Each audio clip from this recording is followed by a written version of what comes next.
बाबा की जय। अवतार मेहर बाबा की जय। ప్రీతమా భగవత్ ప్రేమికులందరికీ హృదయపూర్వక జై బాబా. మరి ఈరోజు సాక్షాత్తు ఈ యుగావతారనే కార్యక్రమం ముఖ్యంగా ఈ హాల్లో ఎటు చూసిన బాబా యొక్క రూపంతో ఉదయం నుంచి కూడా బాబా యొక్క నామామృతాన్ని మనందరం కూడా హృదయపూర్వకంగా గ్రోలుతూ ఎంతో ఆనందంగా సాక్షాత్తు ఆ భగవంతుడే మన మధ్య ఉన్నాడు అని విశ్వసించి కూర్చున్న మనందరం కూడా ఎంతో ఎంతో అదృష్టవంతులం. అయితే మరి బాబాని విశ్వసించినా విశ్వసించకపోయినా, ప్రేమించినా ప్రేమించకపోయినా, అసలంటూ ఈ కదిరి పట్టణంలో ఇంత చక్కని సహవాస జరుగుతున్నటువంటి ఈ సమయంలో ఈ ప్రేమ తరంగాలు మొత్తం అంతా కూడా వ్యాపించి ఈ కదిరి పట్టణవాసులందరినీ కూడా అదృష్టవంతుల్ని చేశాయి అని నేను హృదయపూర్వకంగా నమ్ముతున్నాను. కాబట్టి ఇక్కడ ఉన్నవాళ్ళు, ఈ పట్టణంలో నివసించే వాళ్ళందరం కూడా ఎంతో ఎంతో అదృష్టవంతులం. మరి ఈరోజు మనం ఒక్కసారి మననం చేసుకోవడానికి నాకు ఇచ్చినటువంటి అంశం నవజీవనం. నవజీవనం. ఇందాక వేణుకుమారి గారు మరి బాబా చేసినటువంటి కార్యక్రమం గురించి చెప్పారు. అలా సాక్షాత్తు ఆ భగవంతుడు ఈ యుగావతారినిగా ఈ భూమి మీదకి వచ్చి ఎంతో విశ్వ కార్యక్రమాన్ని చేసినటువంటి సందర్భంలో చాలా విలువైనటువంటి, ఎంతో ప్రయోజనాత్మకమైనటువంటి, శాశ్వత విలువ కలిగినటువంటి ఒక జీవన విధానాన్ని ఆయన ఆచరించి చూపించినటువంటి కార్యక్రమం నవజీవన ఘట్టం. నవజీవనం.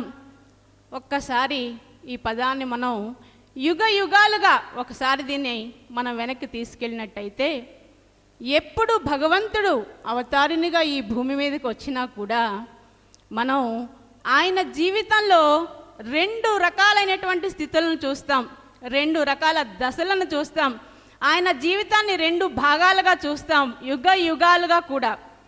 ఒకటి ఏమిటంటే, సాక్షాత్తు దైవము మానవునిగా ఈ భూమి మీదకి వచ్చినప్పటికీ కూడా తన దైవత్వంతో, తన దైవీ అధికారంతో తాను మాత్రమే ఇవ్వగలిగినటువంటి దైవీ ప్రేమను తాను ఎంచుకున్నటువంటి అనేక మందికి పంచి ఇచ్చి, తద్వారా తనని ప్రేమించుకునేటట్లు, తనని సేవించుకునేటట్లు, తనని ఆరాధించుకునేటట్లు నిరంతరం తన యొక్క దైవత్వాన్ని మనందరి మీద వెదజల్లే దశ ఒకటిగా మనం చూస్తే దానినే గ్లోరిఫికేషన్. భగవంతుని యొక్క ఆ గ్లోరిఫికేషన్ని ఒక భాగంగా మనం చూస్తే, ఇంకొక భాగంలో తప్పనిసరిగా తనకి తానుగా ఎంచుకుని కోరుకుని అనేక రకాల బాధల్ని అనుభవించి, దూషించబడి, ద్వేషించబడి, అవసరమైతే శిక్షించబడేటువంటి కార్యక్రమాన్ని కూడా ఆయన చేసుకుంటాడు. దాన్నే బాబా హ్యూమిలియేషన్ అన్నారు. సో భగవంతుడు ఎప్పుడు అవతారినిగా ఈ భూమి మీదకి వచ్చినా 2 దశలుగా ఆయన జీవిత కాలం గడుపుతారు. దానిలో ఒకటి గ్లోరిఫికేషన్ అయితే ఒకటి హ్యూమిలియేషన్. మరి ఇది ఈ యుగంలోనే కాదు, మనం రామావతారం నుంచి చూసుకున్న రామునిగా ఆయన చక్కగా రాజుగా బాల్యం అంతా కూడా ఎంతో చక్కగా ఉన్నతమైనటువంటి పనులు చేసి ఒక పట్టాభిషేకం చేయించుకునేటువంటి స్థితిలో ఆయన అంత గ్లోరిఫికేషన్ అనుభవించినటువంటి ఆయన మళ్ళీ 14 సంవత్సరాలు వనవాసం చేసి ఆ హ్యూమిలియేషన్ ఆయన అనుభవించడం జరిగింది. అలాగే బుద్ధునిగా వచ్చినప్పుడు రాజుగా ఆయన జీవితాన్ని స్టార్ట్ చేసిన కొన్నాళ్ళ తర్వాత దాన్ని పరిత్యజించి భిక్షాటకుడుగా ఆయన దేశాలు తిరగడమే కాకుండా మానవాళి ఏ విధంగా జీవించాలి అనేటువంటి దాన్ని ఆచరించి చూపించడం జరిగింది. మరి క్రైస్ట్గా వచ్చినప్పుడు అన్ని రకాలు అనుభవించడమే కాకుండా ఆయన సిలువ కూడా వేయించుకుని శిక్షింపబడడం కూడా మనం చూసాము. సో ఏ యుగంలో అవతారునిగా భగవంతుడు వచ్చినా కూడా ఎక్కడో ఒక స్టేజ్లో ఆ హ్యూమిలియేషన్ అనేది ఆయన అనుభవించి తీరుతూనే ఉన్నాడు. అయితే ఎవరి కోసం? తన కోసమా, తనని ఉద్ధరించుకోవడం కోసమా అనేది మనం ఆలోచిస్తే కేవలం మానవాళి శ్రేయస్సు కోసం. భగవంతుడు ఈ భూమి మీదకి ఏ ఉద్దేశంతో అయితే వచ్చాడో, ఏ ఉద్దేశం అంటే ఏమిటి? ఈ మాయలో ఈ జీవాత్మలు ఇంకా ఇంకా చిక్కుకుపోకూడదు, వీటిని బయటికి తీయాలి అనేటువంటి కార్యక్రమం ఏదైతే ఉందో, మనలో మేల్కొల్పు తీసుకొచ్చి ఆ నిజమైనటువంటి జ్ఞానాన్ని ఇవ్వడానికి ఏ జీవితాన్ని మనం ఆచరించాలో దాన్ని తెలియచేయడం కోసం తాను ఆచరించి చూపించినటువంటి విధానమే ఈ హ్యూమిలియేషన్. మరి అలాంటి ఈ నవజీవనాన్ని బాబా ఈ యుగంలో ఎంతో ప్రత్యేకంగా ఆయన జీవించడం, ఆచరించడం, తన మండలితో ఆచరింప చేయడం కూడా చేశారు. మరి అసలు ఈ నవజీవనం అనే పదం ఎప్పుడు బాబా ఉపయోగించారు, అసలు ఎలా ఈ నవజీవనం అనేటువంటి పదం వచ్చింది అని ఒక్కసారి మనం ఆలోచిస్తే 1931లో బాబా పాశ్చాత్య దేశాలలో పర్యటిస్తూ ఉన్నారు.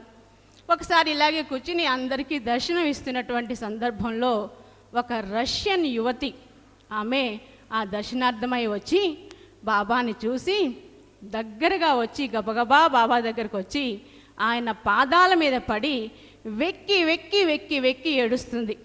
బాబా ఏమీ అనలేదు సరికదా, ఆమె తల మీద నిమురుతూ అలా ఉండిపోయారు. కొంచెం సేపు గడిచిన తర్వాత ఆమె పైకి లేచింది, తలెత్తింది. అప్పుడు బాబా అడిగారు, మా నిన్ను చూస్తుంటే చాలా అందంగా ఉన్నావు, చాలా చిన్న పిల్లవి, పోనేదో వయసు అయిపోయింది నీకెంత దుఃఖం కలిగింది అనుకోవడానికి, చాలా చిన్నదానివి, చాలా అందగత్తివి, ఆరోగ్యంగా ఉన్నావు, నిన్ను చూస్తుంటే నీ వేషధాన్ని చూస్తుంటే చాలా ఐశ్వర్యం కూడా నీకు ఉన్నట్టుగా ఉంది, మరి నీ ఈ దుఃఖానికి కారణం ఏంటి, ఎందుకు ఇంత బాధపడుతున్నావు అని బాబా అడిగినప్పుడు ఆమె చెప్పినటువంటి సమాధానం ఏమిటంటే, అవునండి మీరన్నవన్నీ నిజమే, నాకు అందం ఉంది, ఐశ్వర్యం ఉంది, అన్ని రకాలైనటువంటి స్థితిగతులు ఉన్నాయి, కానీ వీటన్నింటికి మించినటువంటి ఒక కోరిక ఉంది నాకు. అదేమిటంటే నిరంతరం నాకు చచ్చిపోవాలనిపిస్తుంది, నాకు సూయిసైడ్ చేసుకోవాలనిపిస్తుంది, అది నన్ను ఇంత బాధ తప్తిరాలను చేస్తుంది అని మళ్ళీ ఏడవడం మొదలుపెట్టింది. అప్పుడు బాబా అన్నారు, ఓకే అదెంత పని, చేసుకో ఆత్మహత్య అన్నారు బాబా. ఎందుకు దానికి ఏడవడం ఎందుకు, చేసుకో, కమిట్ సూసైడ్ అని ఏం చేశారంటే ఆమె తలని తీసుకొచ్చి బాబా పాదాల దగ్గర ఇలా నొక్కి పెట్టారనమాట. పెట్టి కొంచెం సేపు అయిన తర్వాత ఆమె తలని పైకెత్తి బాబా అన్నారు, now you are no longer. గుర్తుపెట్టుకోండి, అందరికి బాబా చెప్తున్నారు, ఇప్పుడు నువ్వు ఇంకా ఆత్మహత్య చేసేసుకున్నావు అనుకో, యు ఆర్ నో లాంగర్, ఇంకా నీవు అనేది లేదు, ఇప్పుడు you start living for me.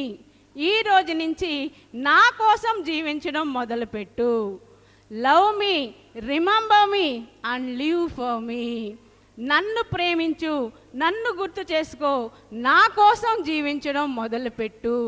You start living new life అని ఆ రోజున బాబా ఈ న్యూ లైఫ్ అనేటువంటి పదాన్ని, కొత్త జీవితము, నవజీవనము అనేటువంటి పదాన్ని ఉపయోగించడం జరిగింది. అయితే అంతటితో ఆపేయలేదు బాబా. వెంటనే అక్కడ ఉన్నటువంటి మండలి అందరి వైపు చూసి బాబా చెప్తున్నారు, ఏమనంటే మిమ్మల్ని అందరినీ కూడా నేను ఇదే కోరుతున్నాను, మిమ్మల్ని అందరినీ కూడా ఆ హత్య చేయమంటున్నాను. ఏమి హత్య అంటే మీలో ఉన్నటువంటి కోరికలన్నింటినీ హత్య చేయండి, మీలో ఉన్నటువంటి నా అనేటువంటి భావనలన్నిటినీ హత్య చేసి కేవలం భగవంతుని కోసం జీవించడానికి మీరందరూ కూడా సంసిద్ధులు కండి. మీరందరూ కూడా ఈ రోజు నుంచి నవజీవనాన్ని ప్రారంభించండి, నవజీవనం జీవించడానికి అలవాటు పడండి అని ఆ రోజున బాబా చెప్పడం జరిగింది. అందుకే బాబా అన్నారు, నవజీవనము అంటే new life is complete and absolute renunciation అన్నారు Baba. New life means complete and absolute renunciation. Renunciation అంటే పరిత్యజించడం, వదిలిపెట్టడం. అయితే వదిలిపెట్టమంటున్నారు బాబా, కంప్లీట్గా వదలండి, పరిపూర్ణంగా దాన్ని విడిచిపెట్టండి అంటున్నారు. ఏం విడిచిపెట్టాలి మనం? అసలు ముందు ఏం పట్టుకున్నామో తెలిస్తే కదా మనం విడిచిపెట్టడానికి. సో ఏం పట్టుకున్నామో మనం తెలుసుకుంటే విడిచిపెట్టడం ఈజీ అవుతుంది. మరి ఏం పట్టుకున్నాం? పాత జీవితంలో ఉన్నటువంటిది ఏమిటి, కొత్త జీవితంలో ఉన్నటువంటిది ఏంటి అనేది ఒకసారి మనం ఆలోచిస్తే, పాత జీవితంలో మనం ఏం పట్టుకున్నాం? ఎంతసేపు నాది నాది నాది అనే దాన్ని పట్టుకున్నాం.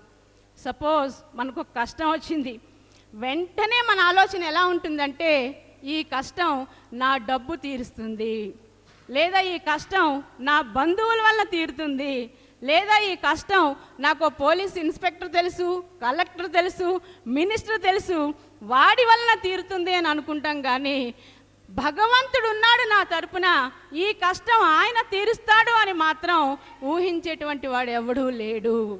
కాబట్టి నిరంతరం మన పాత జీవితం దేనికి లింక్ అయి ఉంది, దేన్ని అల్లుకుని ఉంది, దేనికి అనుబంధం చెంది ఉంది అంటే నాది, నేను నేను అనేటువంటి దానితో పూర్తిగా బంధింపబడి ఉంది. అందుకే బాబా చెప్తున్నారు, ఓల్డ్ లైఫ్ అంటే మొత్తం నువ్వు జీవించేటువంటి జీవితం అంతా కూడా నీ మీద, నీ వాళ్ళ మీద ఆధారపడి జీవిస్తున్నటువంటి జీవితం. కానీ న్యూ లైఫ్ అంటే ఏమిటంటే భగవంతుడి మీద ఆధారపడాల్సినటువంటి జీవితం. సో న్యూ లైఫ్లో నువ్వు కోరుకునేది, నువ్వు జీవించాల్సింది ఏమిటంటే భగవంతుడే సత్యము, భగవంతుడే శాశ్వతము, భగవంతుడే నాకు ఆధారము, నా సమస్యలకు కానీ, నా మంచికి కానీ, చెడుకు కానీ అన్నింటికీ కూడా నేను 100కి 100 పాళ్ళు భగవంతుని మీద ఆధారపడి జీవిస్తాను అని ఎవరైతే జీవిస్తారో అది న్యూ లైఫ్ అవుతుంది. అందుకే బాబా అన్నారు, it is a life of helplessness and hopelessness. ఎంత చక్కగా బాబా చిన్న చిన్న సెంటెన్సెస్లో జీవిత సత్యాన్ని తెలియచేస్తున్నారు. It is a life of helplessness and hopelessness అన్నారు బాబా. హోప్లెస్నెస్ ఎంత చక్కగా ఉందో చూడండి ఆ మాట. అలాగే రినౌన్సియేషన్ చెప్పినప్పుడు బాబా చెప్తారు, ఏమిటి నువ్వు రినౌన్స్ చేయాలి అంటే, renounce all your desires, renounce all your hopes, renounce all your aims, renounce your life if needed, if necessary. ఎంత చక్కగా చెప్పారు చూడండి. నువ్వు పరిత్యజించాల్సిన ఏమిటంటే నీకున్నటువంటి అన్ని ఆశల్ని నువ్వు త్యజించు, అన్ని రకాలైనటువంటి కోరికల్ని నువ్వు త్యజించు, అన్ని రకాలైనటువంటి గమ్యాలని నువ్వు త్యజించు. గమ్యం ఇన్ ద సెన్స్ ఇక్కడ ఎవరైనా నీ గోల్ ఏంటి అంటే, నేను డాక్టర్ అవ్వాలి, నేను లాయర్ అవ్వాలి, నేను మినిస్టర్ అవ్వాలి, లేకపోతే నేను ఇంత పెద్ద ఇల్లు కట్టాలి, నేను బిజినెస్ మ్యాన్ అవ్వాలి, అలాంటిదే మన గోల్ తప్ప భగవంతుల్లో ఐక్యం అవ్వాలి అనేటువంటి గోల్ ఎవరికీ లేదు. కాబట్టి renounce all your goals, renounce all your help, renounce all your desires, renounce all your life if needed అన్నారు. ఒకవేళ అవసరం అయితే నీ జీవితాన్ని కూడా నువ్వు త్యజించేటువంటి ఆ ధైర్యం నీకు ఉండాలి. అప్పుడు మాత్రమే నువ్వు నూతన జీవితంలో జీవించగలుగుతావు. కాబట్టి హెల్ప్లెస్నెస్ అండ్ హోప్లెస్నెస్ అన్నారు బాబా. అయితే ఏమిటి ఈ నిస్సహాయమైన నిరాశాపూరితమైన జీవితాన్ని మీరు గడిపితేనే అది నవజీవనం అవుతుంది అన్నారు. ఇప్పుడు మనకి ఇక్కడ ఒక చిన్న సందేహం రావాలి తప్పకుండా. ఏమనంటే, అసలు బాబాకి కుళ్ళ మనల్ని చూస్తే ఎందుకు ఈయనకి ఇంత తాపత్రయం? ఎంత సుఖంగా జీవిస్తున్నాం హాయిగా, బంధువులతో, మన కుటుంబీకులతో, అన్ని రకాలైనటువంటి సౌకర్యాలతో, ఆస్తులతో, పాస్తులతో ఎంత సుఖంగా జీవిస్తుంటే ఎంతసేపటికి అన్నిటినీ వదిలేయండి వదిలేయండి అని ఎందుకు చెప్తున్నాడు? ఈయన మనల్ని చూడలేకపోతున్నాడా అంటే, మరి అక్కడే ఉంది తమాషా అంతా. మనం ఇందాక నుంచి చెప్పుకుంటున్నాం, ఇప్పుడే గోపి వాళ్ళు కూడా పాట పాడారు.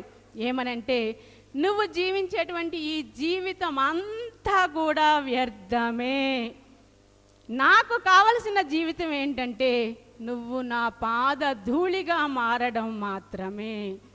ఆ పాద ధూళిగా నువ్వు మారాలంటే నీకు ఆశ ఉంటే మారలేవు. ఎందుకంటే అసలు అన్ని రకాలైనటువంటి హీన బుద్ధులు రావడానికి ఈ ఆశే కారణము.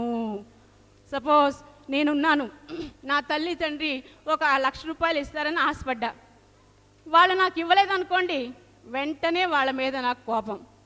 నా పక్కవాడు ఏదో పని చేస్తే నేను నన్ను పొగుడతాడని అనుకున్నా, వాడు నన్ను పొగడలే, ఆశపడ్డా. అదే నీకు ఆశ లేదనుకో, నీకు ఇంకప్పుడు అసలు ఆ బాధే లేదు.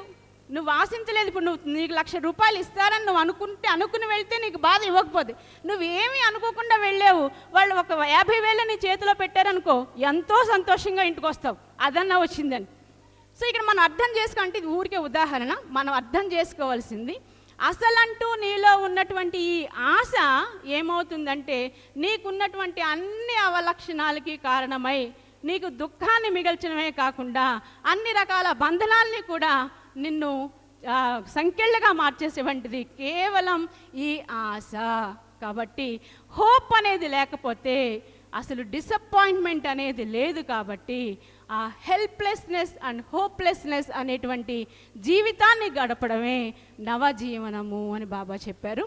మరి ఇలాంటి జీవితాన్ని గడపడానికి బాబా చాలా కండిషన్స్ పెట్టారు. ముందు మీటింగ్ వేశారు బాబా 1949లో. ఇది స్టార్ట్ కాకముందే బాబా ఒక మీటింగ్ వేసి దానిలో ఉన్నటువంటి నియమాలను చెప్పారు. ఎవరు ఈ నవజీవనంలో పాల్గొనవచ్చు? మొట్టమొదటి నియమం ఏమిటంటే, ఎవరైతే ఈ నవజీవనంలో పాల్గొంటారో వాళ్ళకి నాది అనేది ఏది ఉండకూడదన్నారు బాబా. నాది, నా ఆస్తి ఉండకూడదు, నా మనుషులు ఉండకూడదు, బంధాలు ఉండకూడదు, అనురాగాలు ఉండకూడదు, ఎలాంటి భావన కూడా ఉండకుండా నువ్వెలా ఉన్నావో అలా నాతో రాగలిగితే నువ్వు ఈ నవజీవనంలో పాల్గొనవచ్చు. మొట్టమొదటి కండిషన్ అది. ఇంకా బాబా చాలా కండిషన్స్ పెట్టారు, దానిలో ముఖ్యమైనవి మాత్రమే మనం చెప్పుకుందాం. రెండోది ఏంటంటే, ఈ నవజీవనంలో ఎవరు పాల్గొన్నా ఈ 4 సంవత్సరాల కార్యక్రమంలో నీ శరీరము ముక్కలైపోయినా కూడా నీ పెదవుల మీద చిరునవ్వు పోకూడదు అన్నారు బాబా. ఎవ్వరు కూడా ఏడవడానికి వీల్లేదు. అయ్యో ఇలాంటి దుస్థితి వచ్చింది అని కనీసం బాధపడడానికి కూడా వీల్లేదు అని చెప్పారు బాబా. అలాగే స్త్రీలను తాకకూడదు, డబ్బుని తాకకూడదు, పాలిటిక్స్ మాట్లాడకూడదు. ఎలాంటి సందర్భంలో కూడా భగవంతుడు మనతో ఉన్నాడు అని కూడా నువ్వు ఆశపడడానికి లేదు.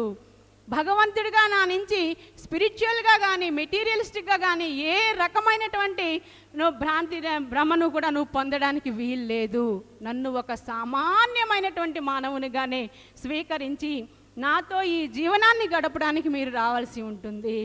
మీకు దీనిలో ఎలాంటి సౌకర్యాలు ఇవ్వబడవు అని ఇలాంటి రకరకాలైనటువంటి కండిషన్లు పెట్టినటువంటి సందర్భంలో ఎంతోమంది బాబాతో వెళ్దాం అనుకున్నారు నవజీవనానికి. కానీ ఇవన్నీ విని ఎవరు వదిలేసుకుంటారు కుటుంబాల్ని, ఎవరు వదిలేసుకుంటారు ఉన్న ఆస్తుల్ని, ఎవరు వదిలేసుకుంటారు వాళ్ళ బంధాల్ని. సో అలాంటి వాళ్ళందరూ కూడా డ్రాప్ అయిపోతే మిగిలింది కేవలం 16 మంది మగవాళ్ళు, పురుష మండలి, ఓన్లీ 4 స్త్రీలు మాత్రమే ఈ నవజీవనానికి బయలుదేరారు. మరి 16 మంది పేర్లు మనం చెప్పుకోవడం కష్టం, టైం లేదు. ఉన్న 4 స్త్రీలు మాత్రం మెహరా, మెహరు, మణి, గౌహర్. వాళ్ళ 4తో పాటు 16 మంది మగవాళ్ళు బయలుదేరారు. ఇది ఎంత నిస్సహాయంగా ఉంటుంది అనేది బాబా మాటల్లోనే మనం చెప్పుకుందాం. ఈ కార్యక్రమం మొదలుపెట్టే ముందు బాబా వాళ్ళతో ఒక ప్రార్థన చేయించారు. ఏమనంటే, భగవంతుడా, చూడండి, సాక్షాత్తు సర్వేశ్వరుడు, సర్వోన్నతుడు అయినటువంటి భగవంతుడు ఆయన మండలితో నిలబడి బాబా అందుకే చెప్పారు ఏమనంటే, ఈ కార్యక్రమంలో నేను చాలా సామాన్యమైనటువంటి వాడిగా ఉంటాను, ఒక నిస్సహాయుడిగా ఉంటాను, మీకంటే కూడా తక్కువ స్థితిలో ఉన్నటువంటి మానవునిగా ఉంటాను, కాబట్టి నా నుంచి ఏమీ ఆశించొద్దు అని. అలాగే ఒక మానవునిగా, ఒక సాధకునిగా ఆయన అనంత స్థితుడైనటువంటి భగవంతునికి ప్రార్థన చేయించారు.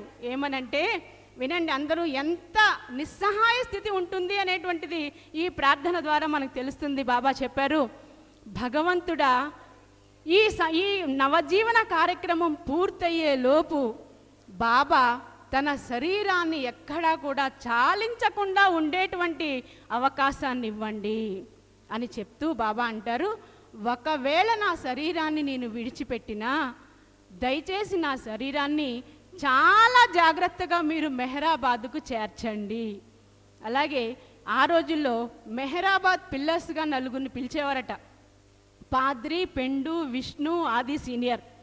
వీళ్ళ 4 కూడా బాబా మీరు ఈ కార్యక్రమంలో పాల్గొంటారా, ఎస్ ఆర్ నో పెట్టండి అన్నప్పుడు పాద్రి దానికి నో అని పెట్టాడు. అది చూసి బాబా బాధపడ్డారు. పడి అన్నారు, అయ్యో నువ్వు పెట్టలేదేంటి, నాకు చాలా బాధగా ఉందని. కానీ వెంటనే మళ్ళీ బాబా ఏమన్నారంటే, నువ్వు పెట్టకపోవడం మంచిదే అయ్యింది.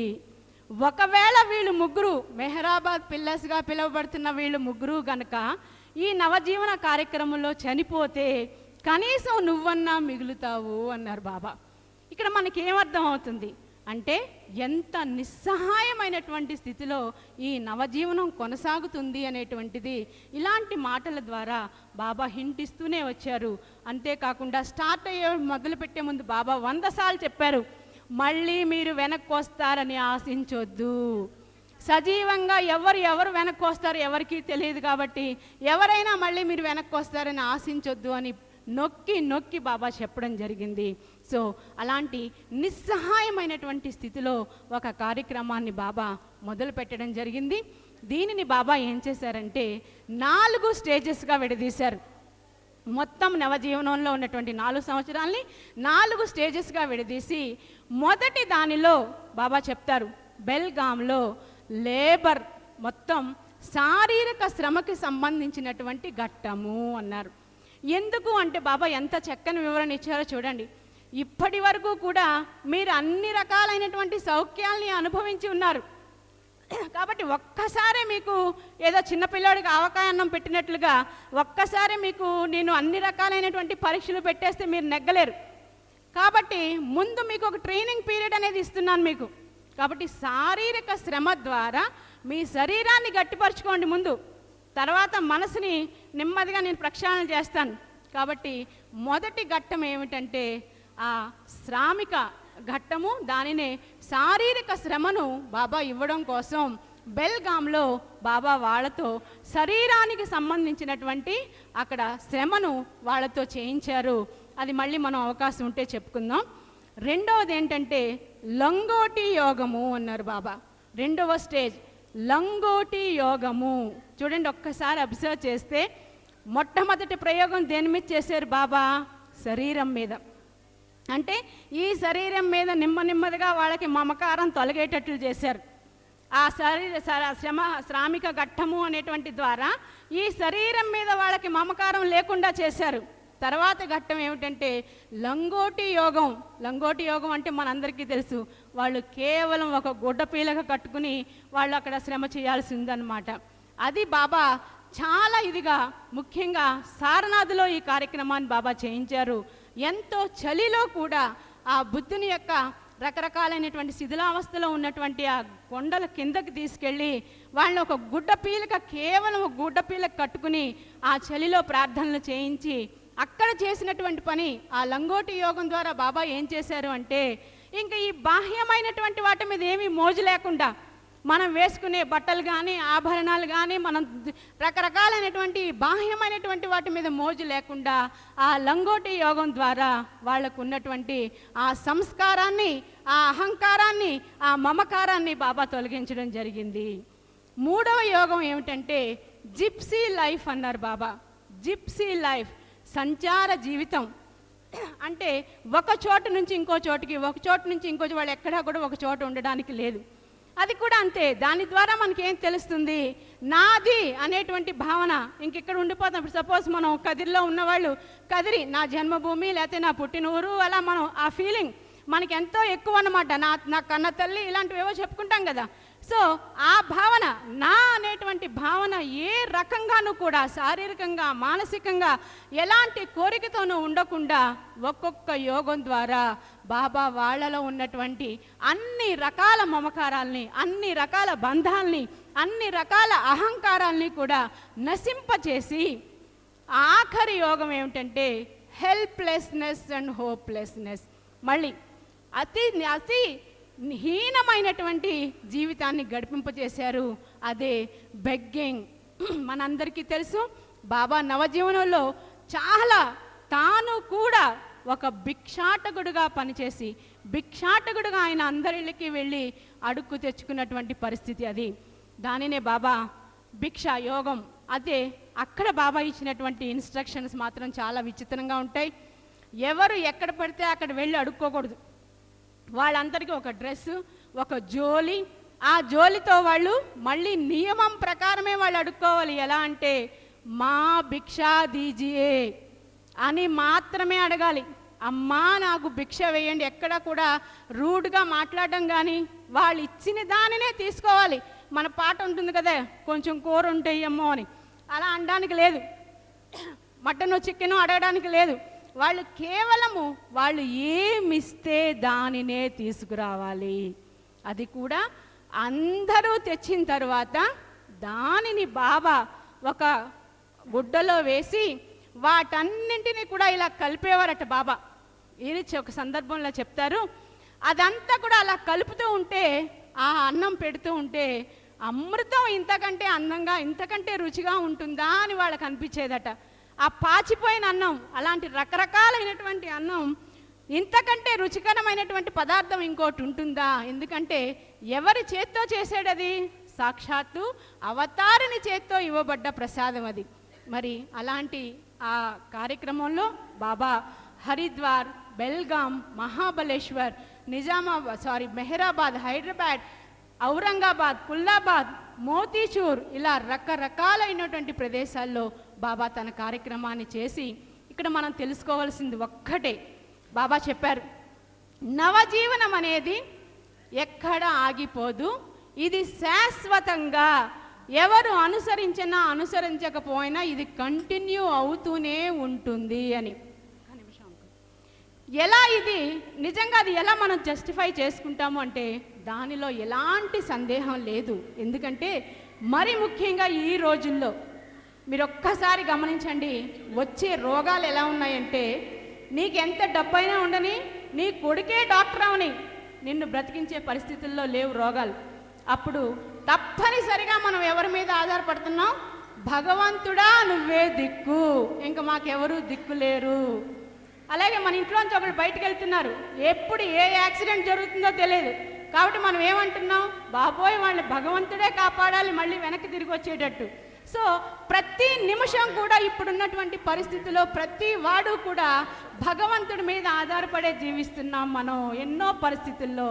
కాబట్టి అవునన్నా కాదన్నా ఈ న్యూ లైఫ్ అనేది కొనసాగుతూనే ఉంది, దానిలో ఎలాంటి సందేహం లేదు. సో న్యూ లైఫ్ అంటే ఒక్కటే ఒకటి మనం గుర్తుపెట్టుకోవాల్సింది, నిరంతరం నిరంతరం పరిపూర్ణంగా భగవంతుడే నాకు ఆధారం అని జీవించేటువంటి ఏ జీవితం అయితే ఉందో అదే నవజీవనం.